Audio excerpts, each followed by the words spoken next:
ঠিক তোমার মতো মানুষ আমি কোথায় পাবো? যদি চাও তাহলে তোমার থেকে আর একটু ভালো কিংবা আর একটু মন্দ একটা মানুষ তোমাকে দিতে পারি। আমাদের এখানে ফাল্গুন খুব সুখের গিয়েছিল, যেমন তোমাদের ওখানে যায়। চৈত্রে ফেটেছিল মাটি, যেমন তোমাদের ওখানে ফাটে।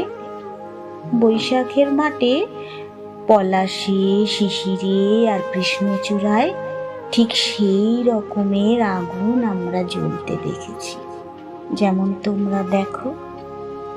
আমরা জানি যে আমাদের জ্যৈষ্ঠ ঠিক সেই রকমের হবে, যেমন তোমাদের হয়। আসলে তোমাদের আর আমাদের মাটি, জল আর হাওয়া একেবারে একই রকম।